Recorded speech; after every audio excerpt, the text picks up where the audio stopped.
So we are nearing the end of May right now, and this is my strawberry box.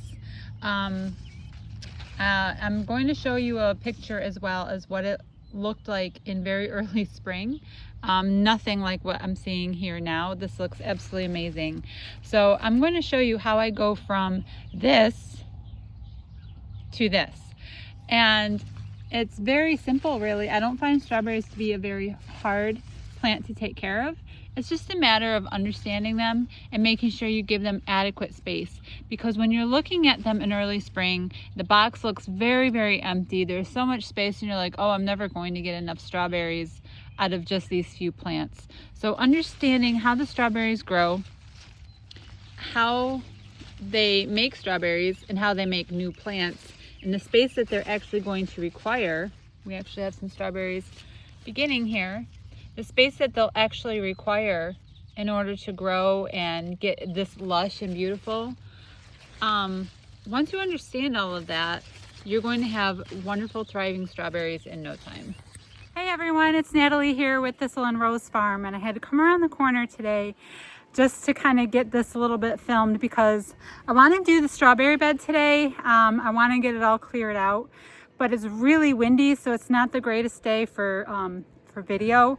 So I'm going to do this by photographs, I think, and try to get more filmed tomorrow. So if this video looks a little bit choppy, it's going to be because of the way I had to kind of put it together, because we're having a beautiful weekend.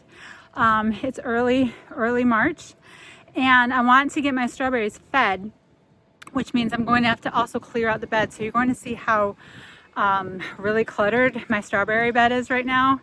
It's so filled up with babies from last year. So I need to get it all cleaned out. I'm going to give it some really rich nitrogen feeding. So I'm going to show you what I'm feeding it, and I'm going to show you how I'm clearing it out as I go along the best I can. We just might have to figure this out because it is windy today.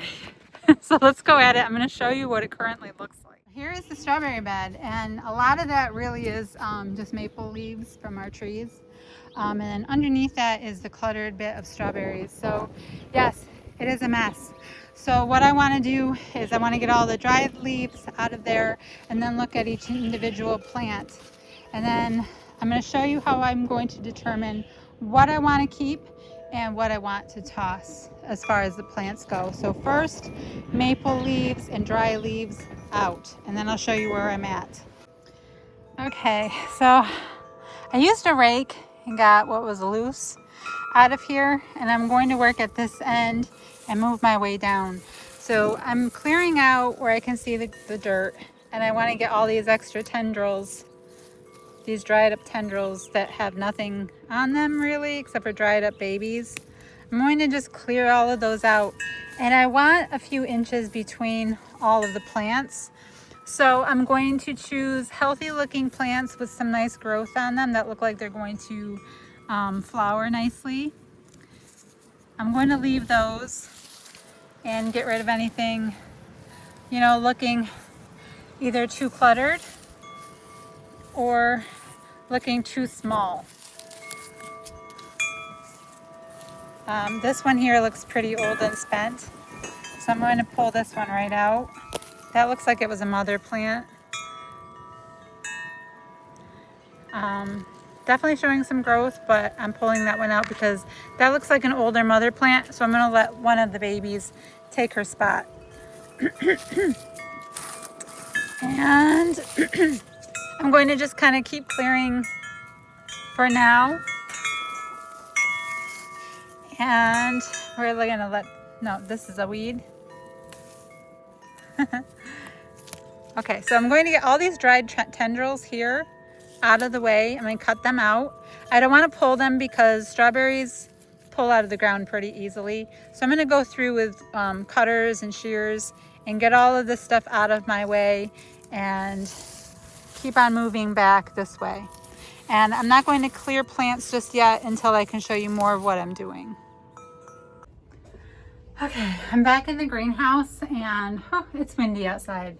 So I just got through doing some thinning on the strawberries, cleaning out the leaves. I'm going to show you what I just did. And I have to come in here to talk because of the wind. I got roosters crowing, I got goats neighing. Like, it is the first really warm day and everything is happy about it. As you can see behind me, my greenhouse is all done up for the winter, so I gotta get all of this stuff taken down because it gets to about 120 degrees in here when the sun comes out, and it's intense. Like, all of a sudden it got warm. So I'm going to show you about these strawberry plants. I got like all of these babies in my hand. I'm going to show you how you can tell them apart, how a strawberry grows, why you want to cut the tendrils off. But first, let me show you what I did with the bed. Inside my greenhouse here, and you can see I cleared out quite a bit. I have space between each plant again, which is what I want. And I'm just going to leave it there for now. I still need to go through and really clean out each individual plant and see if I need to do any more thinning as well as filling, and we'll go from there. But first, let me show you what I've got going on with all the little plants inside. Okay, so this is a clump of strawberries that I pulled out of the box because I need to get them separated. They grew a little too close together. I grow June bearing strawberries where we get very cold weather here, and June bearing really likes that long frost period of dormancy. So those tend to do the best for me here. And if you're familiar at all with how spider plants grow, they grow those long tendrils and usually have a baby at the bottom. Strawberries do the same thing. They'll grow out these long tendrils, and babies kind of like creep out along the bottom on these tendrils. Now, when the baby is young, you want to keep it attached to the mother because that's how it's getting its nutrients. Once the baby forms its own roots, then it can and should be cut off of the mother plant and left to grow on its own. If they get too close together, strawberries will end up competing for them against themselves. So keeping them spaced and cleaned out and cutting back those babies and removing parents every 3 to 4 years is really in your best interest to keep your strawberries healthy and happy, so they don't end up in a clump like this one. So this is just something that I kind of missed last year. I didn't know that. I really wasn't paying enough attention to them because we had a hot season last year, and I'm not going to lie, I kind of didn't pay attention. So I have to get all of these separated, and I will show you that. Okay, so I have them all separated apart. Just pulled the roots out from each other. Really, they were just kind of like hugging roots, forming a clump. And you can see this one has a ton of tendrils on it from where it sends out babies, and then they got cut off. So I'm going to clean all of these tendrils off of the plants so that all I really have left is the healthy part that needs to grow. And that's what I did with the plants that are outside in the box. I cut off all the brown stuff, all the old tendrils. I got rid of just all the mess. And then I can go through and see which of these plants I really want to keep. Younger babies look pretty fresh. Their clumps are pretty small, fresh roots right off the bottom, whereas my older plants will have these longer, harder roots to them. And my plants are not that old, although some of them I pulled out of my older strawberry patch. So I might have some mothers that are going on that 4-year mark, and I will want to replace those older plants. So I think I'm going to just toss any that look really like this because I think I've had them for a while since I did move them out of that other bed to start this bed. You can see this one's pretty well grown. So I'm just going to toss these larger ones in favor of these fresher young plants. Okay, so after cleaning them up, I have 5 nice plants here.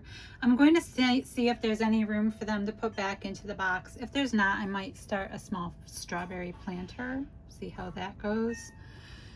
Because I do want them spaced apart enough in the bed to not be overcrowded. They will start competing for each other for nutrients and space and sunlight. So let's go talk about feeding. So today, early spring, because strawberries really have a short time to bloom and set fruit. If you're having fruit by June, you really want to feed early spring. Give them enough time to really get their nutrients in, to really grow their flowers, their leaves, and get nice and healthy before June.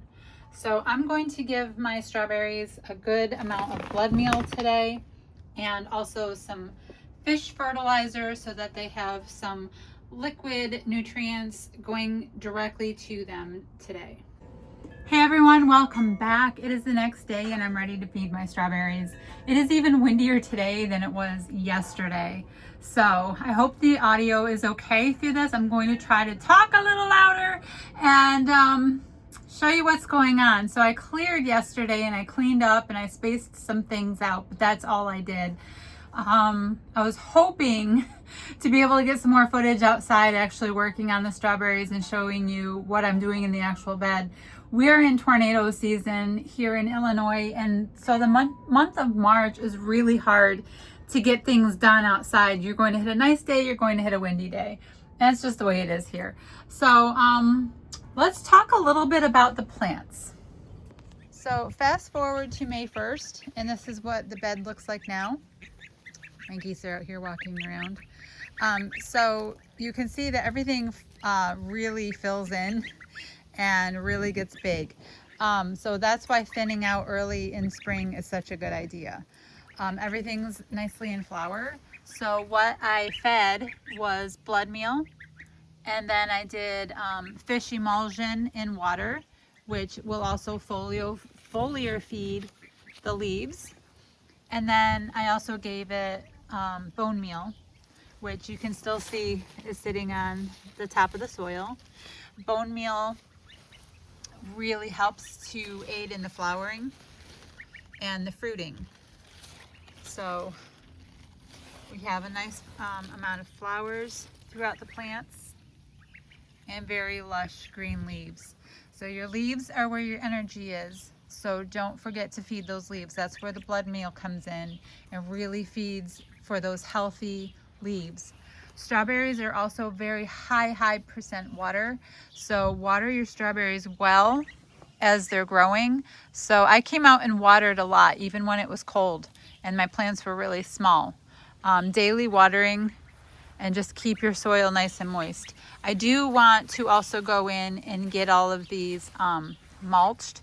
Mulch is really good for your strawberries too, so that when they start making berries, your berries aren't just sitting down in the soil, which also will cause a lot of like mold and mildew to develop on your berries. So mulching is going to be a very good idea. I just need to come in and do that. And now we're just waiting for the berries to come. And I'm just going to keep coming in and doing my maintenance weeding and keeping weeds out of my berries.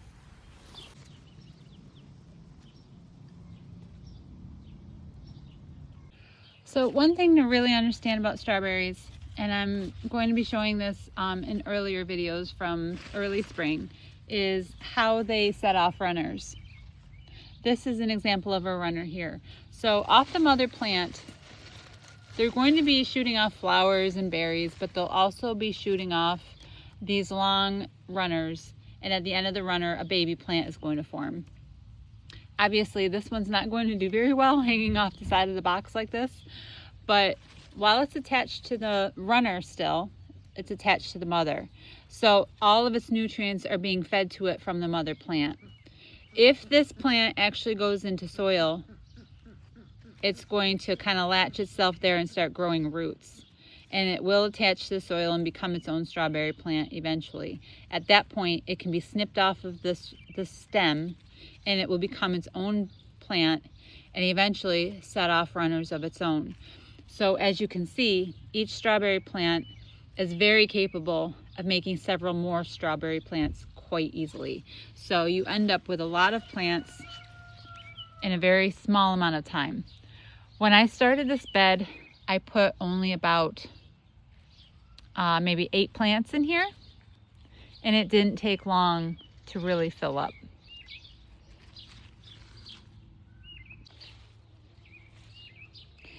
So as you can tell, when in early spring, when your box is looking pretty empty, it's going to be very easy to feel tempted to fill that box up with a lot of plants and really pack it up. So thinking like, oh, this is what I want. This is how I want it to look right away.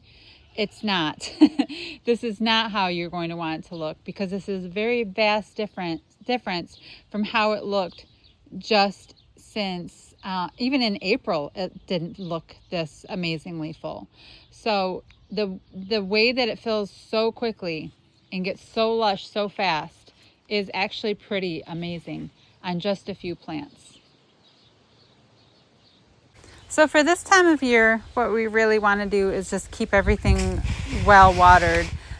Strawberries are 91 to 93% water.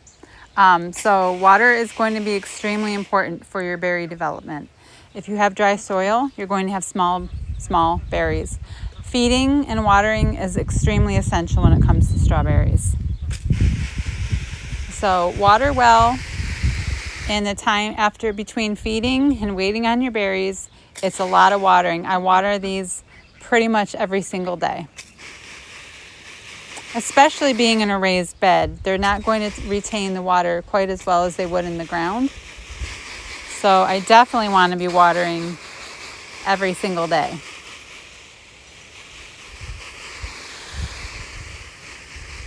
Okay, so a little further into the year, we're on June 1st. And our June bearing strawberries are right on target. So we're not ready to harvest yet. We're just watching and continue waiting.